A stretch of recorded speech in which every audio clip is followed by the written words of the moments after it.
Hey guys, welcome back to my channel, and today I have a very interesting, awesome, lit topic for you all, and it is the infantilization slash objectification slash weaponization of Ophelia from Hamlet. And we're going to do a deep dive into the way she was treated throughout her life and how those treatments were catalysts of her madness. So, Ophelia is definitely one of the most complex and intriguing characters in the famous Shakespearean play Hamlet.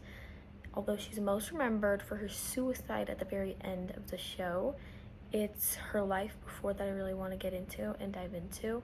She may seem like she has a posh and joyful life on paper because let's go into who she is. She's the daughter of Polonius, who's a rich nobleman, kind of like the king's second-hand man. And she's betrothed to Hamlet, who is the Prince of Denmark. So clearly she's up in the ranks, she's living good, she's doing good for herself.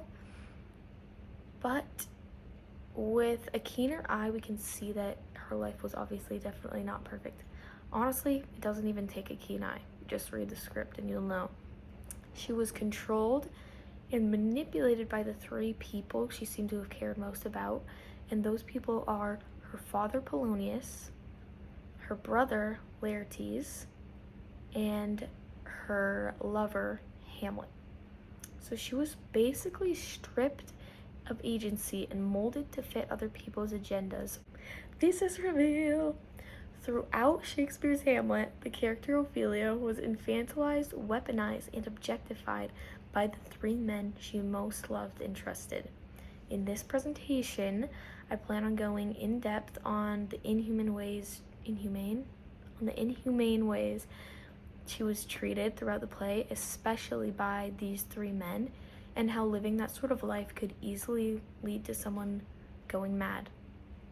Obviously, it's not just the way she was treated that led to that. It was clearly a big event, aka Hamlet killed her dad, which really brought it forth. But I like to believe that, her treatment throughout the entire thing is what built her up to that point as well. Okay, we're gonna start off going on our deep dive with Laertes and his relationship with Ophelia. Of the three men, it definitely can be argued that Laertes' treatment towards her is the most subtle. His inhumane treatment to her was the most subtle. He's definitely not the biggest villain towards Ophelia, in my opinion, even though his treatment was definitely questionable. We only see him and Ophelia interact in the play 2 times, and it's Act 1, Scene 3, and Act 4, Scene 5. And only one of those, Ophelia is still sane. But they are both still extremely significant. In an essay that I've read, written by Tynell and Olivius, published by UNLV, she describes Laertes as not talking to Ophelia as an equal, but as an object to be spoken at. And when you read the scene, that definitely easily comes across. You can tell that he sort of sees her as weak, stupid, naive, foolish, and in need of his expert guidance. In parentheses, I have written here, final boss mansplainer. This is so clear in his word choice, because when he's talking at Ophelia, he uses words such as trifling, toy, and youth. He implies to her that she's not smart enough to see through someone trying to play her or through scheme, with the line, "If it fits your wisdom so far to believe it." Like, when he says that, he's like basically saying, well, you're not smart enough to see the truth. Like, it fits your wisdom so far to believe it. And he mocks her relationship with Hamlet by saying, perhaps he loves you now.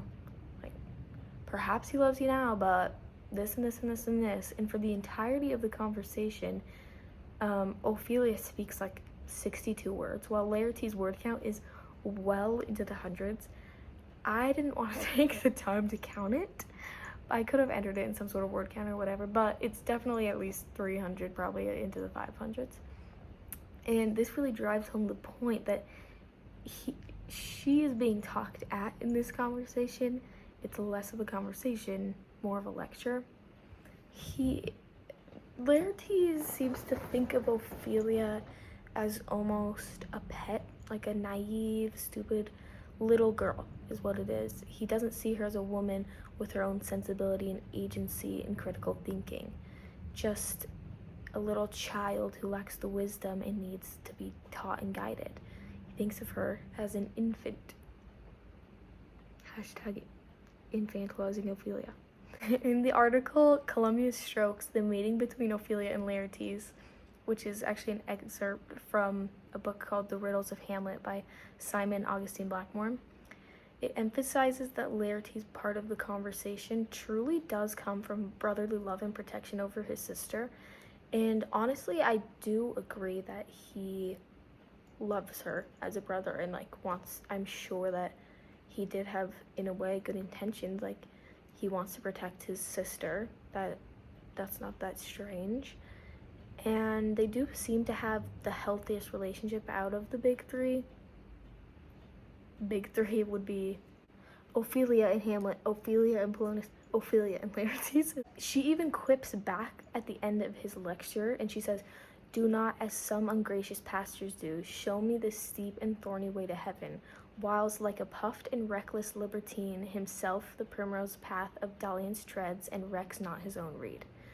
So basically, she's saying to him, take your own advice. Don't just tell me all this stuff and be a hypocrite and do whatever you want. And, try to be a little humble. Avoid some hypocrisy here. This is Act 1, Scene 3, by the way. And his reply is very curt, to say the least. Wait, I actually don't even know what he says. 1 second. Okay, just double check. His response to her saying that was, "Oh, fear me not." That's all he said. He's like, fear me not, it's fine. However loving and protectively he may have meant for this advice session to come across, it certainly came across with a more of an I know best tone. It's clear from the scene that he doesn't think too highly of Ophelia when it comes to her wits and discernment abilities. He thinks of her as something to mold and shape into exactly what he thinks is right, and guide her exactly where he thinks she needs to go, because he doesn't think she has the ability to do that for herself. In their second and final scene together, before she's dead, Ophelia has gone mad, and Laertes is obviously in distress at this development. His sister has gone mad. It's pretty natural. So Ophelia has a little speech here about, it's mad ramblings, but it does have meaning, has deeper meaning, which I'll get into later, about flowers. And, she's giving people flowers that mean things, but Laertes doesn't see it as anything more than mad ramblings. Even in her last efforts of speaking her mind and being free and showing her wits and her smarts, he's prevented from seeing her true potential by the small, witless, sweet version of her that he's created. I feel like it's important for me to mention also that throughout this whole play, there's this picture of Ophelia that everyone has as just sweet, calm, pretty Ophelia. And I think that honestly is something that was really damaging to her, and also probably to women throughout all of history, just to be thought of as sweet. And I don't know. It's not the best way to be described. You don't want to be known for just being sweet, because to them, when they say she's sweet, they mean she does whatever I say, she's not objecting to me, she's not causing problems or talking back against me. And so it's sad to see that that's mostly how they describe her, or as pretty Ophelia. They say that a few times too, basically they think of Ophelia as being easy to manipulate. She's sweet, she's easy to get to do what I want, she's not disagreeable, and she's pretty. That's interesting that they often refer to her in those ways to me. Anyways, that's just a little side tangent. Okay, so we're gonna move on to Polonius.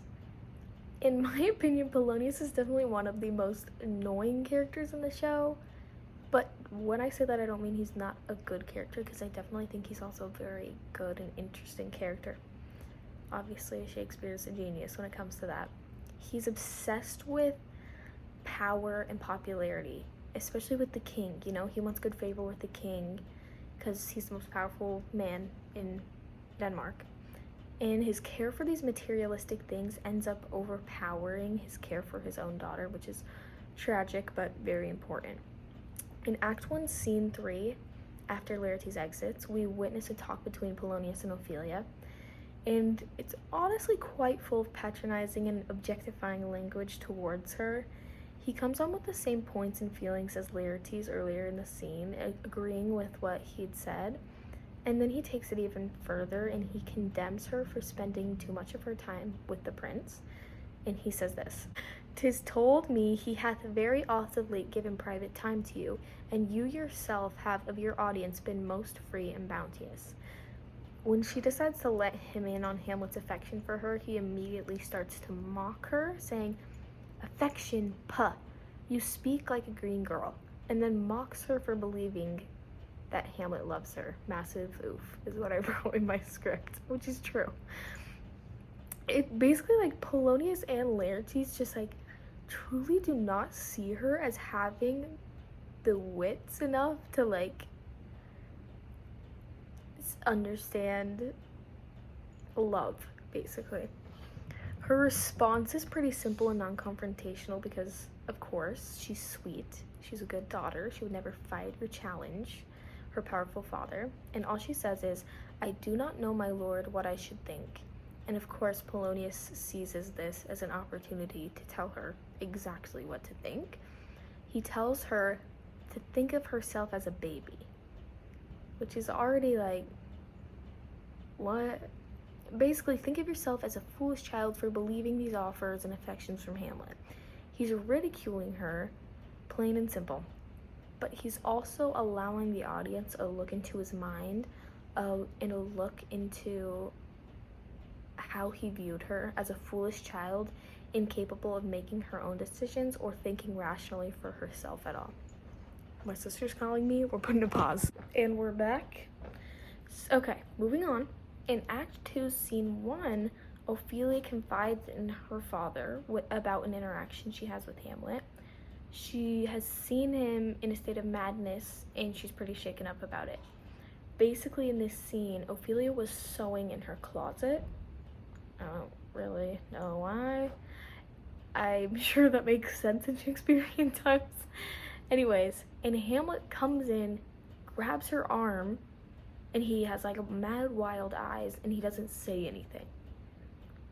In this scene, we learn that Ophelia has been repelling Hamlet's letters and denying him access to her, all per her father's command. Ophelia does have feelings for Hamlet. She does make that clear throughout the entire script, so it's pretty heart-wrenching to see her have to cut him off in order to obey her father. And obviously, obeying your parents was a pretty big deal back then. It still is even today in many cultures. And in her final scene with her father, she's being forced to spy on Hamlet as the king and Polonius watch. She's been stripped of her agency and turned into a weapon pointed directly at the man she loves. There's nothing she can do about it, you know? The pressure is on her to fix him or help him also. And imagine how painful it must be to be sent into battle against someone you love by someone else you love. Like, she's betraying one of them no matter what she does in this situation. And obviously the interaction with Hamlet in this scene does not go well at all, and left Ophelia feeling nothing short of used. Her father treats her like a child or a weapon with no in between. He offers her mockery instead of encouragement and uses the facts of her life that she entrusted to him for his own personal gain and status. He basically uses her to, please the king, and uses her relationship with Hamlet at his own advantage without thinking of her at all, which is very, very sad and disheartening.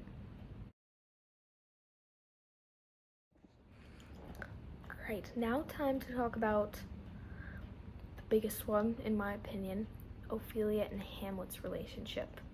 Of the three men, that is definitely the most complicated relationship, and it's definitely the most uncertain. There's many debates on whether Hamlet truly even loved her or never loved her at all. Were they a tragic romance, or was it a one-sided heartbreak for the most part? The article Shakespeare's Hamlet, Did Hamlet Love for Ophelia? Argues that he did love her and cites their previous love letters as proof.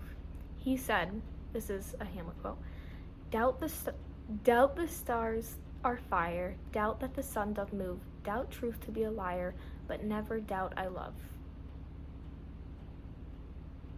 I feel like it should say you, but whatever. That's super, super romantic and cute. Aw, if it's true. Okay, Hamlet and Ophelia's first interaction is not on stage, but we hear her recount it to her father. Hamlet has come into her room when she was sewing, it's this one, grabbed her arm, said nothing. His eyes and body language are frantic. If he did love her, it could be interpreted as maybe a frantic attempt to let her in on his secret, trying to get her to say anything so that he could share with her. If not, it was definitely a ploy. Hamlet was probably banking on Ophelia to tell her father about this interaction, which would reinforce his whole antic disposition, make him seem like he had gone mad, which is exactly what he wanted everyone to think. This seems more likely because the aggression and madness in which he carried out this interaction did not seem like the actions of a man wanting to have a heart-to-heart or send his lover a signal about a plan. If this love affair was made up of two hopelessly in love young adults, it still isn't exactly a healthy relationship. Their first interaction on stage, to be clear, is the very famous Get Thee to a Nunnery scene.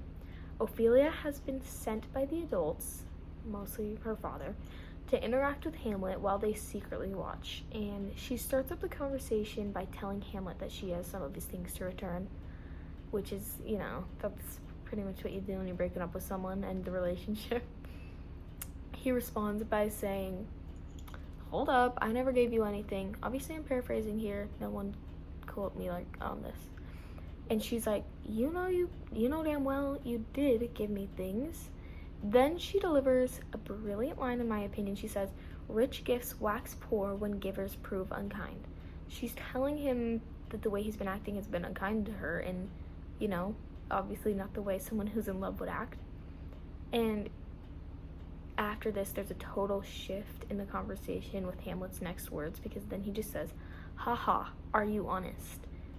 It's important to note that before this line, Hamlet and Ophelia were speaking to each other back and forth in verse, which would have been the formal upper-class way of speaking in a Shakespearean play.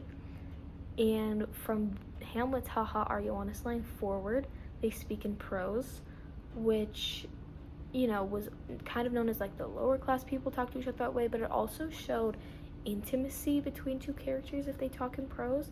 So it's very interesting that Hamlet and Ophelia talk in prose in this scene. Anyways, back to it. It's at this point that Hamlet flips a switch and starts ranting at her.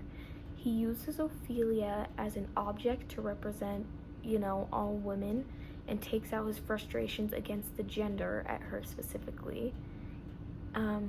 The Who is Ophelia article states that Hamlet turns from a Petrarchian lover to an Ovidian one in this next scene with Polonius, as he objectifies Ophelia as nothing more than a sexual being.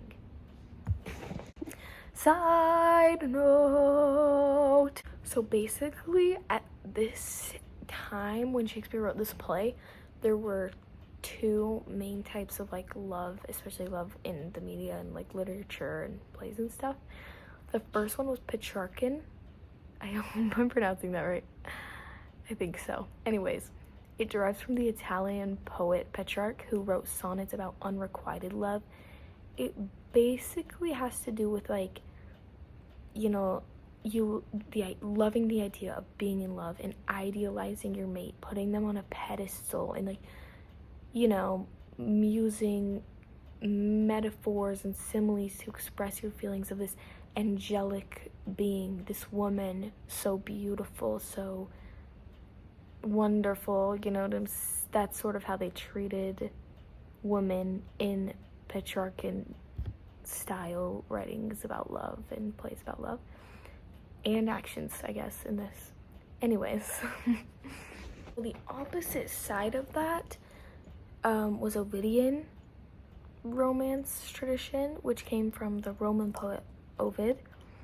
Basically, instead of romantically objectifying a woman like Petrarch, it was more of sexually objectification. It's, you know, it's studied like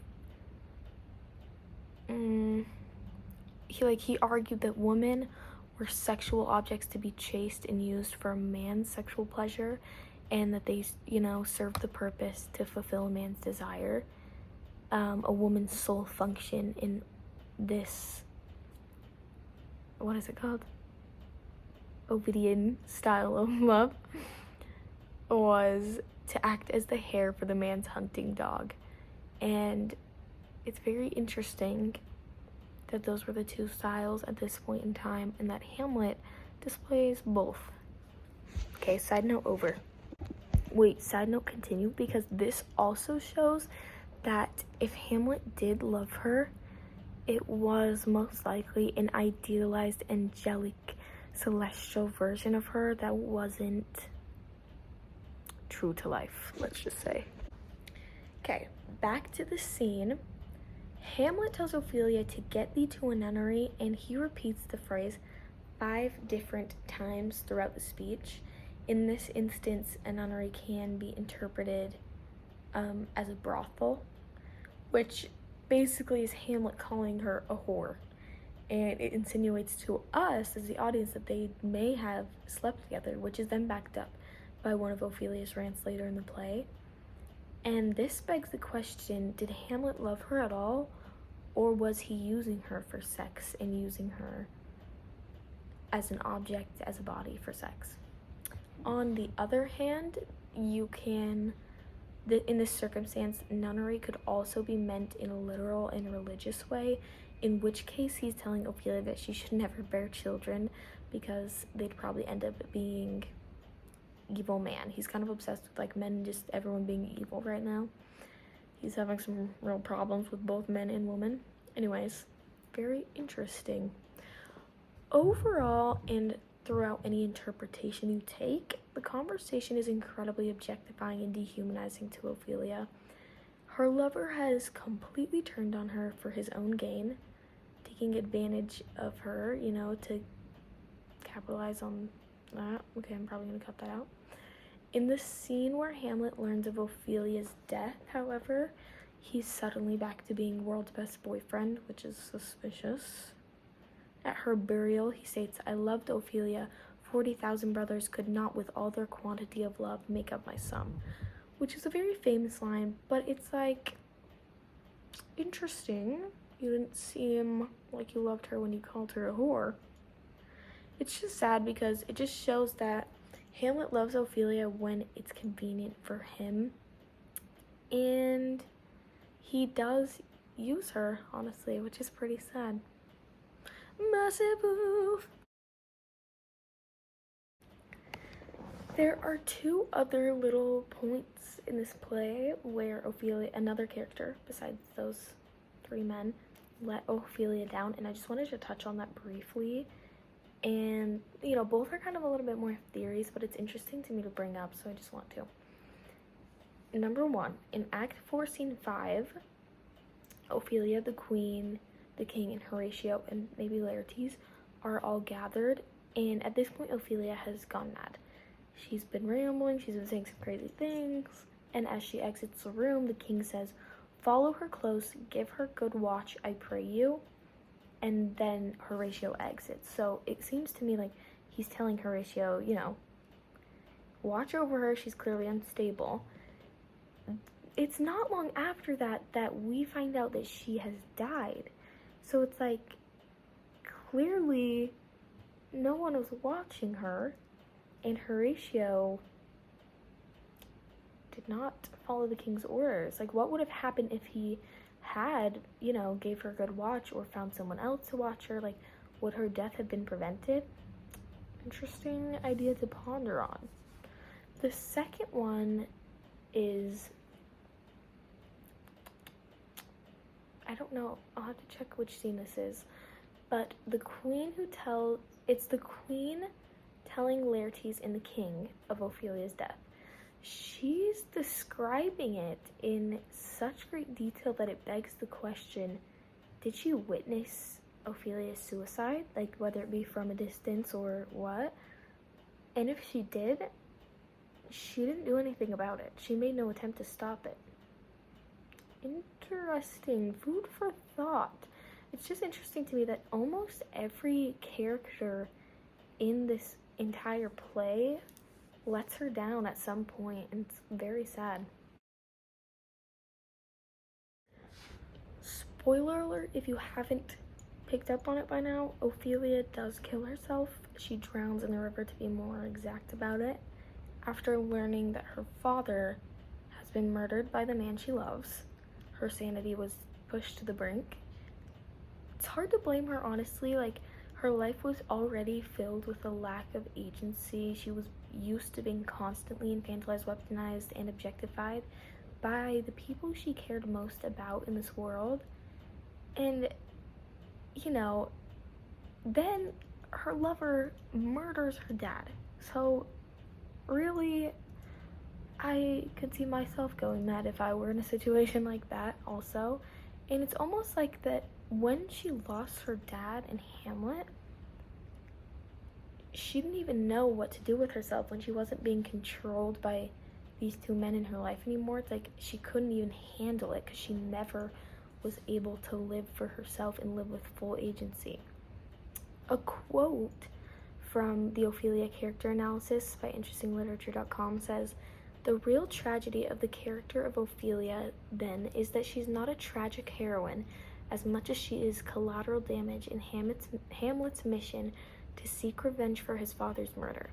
And I would argue that, this expands to her being collateral damage of Polonius's mission for status and Laertes' mission for control as well. Unfortunately, she is, the most famous thing about her is her death, which,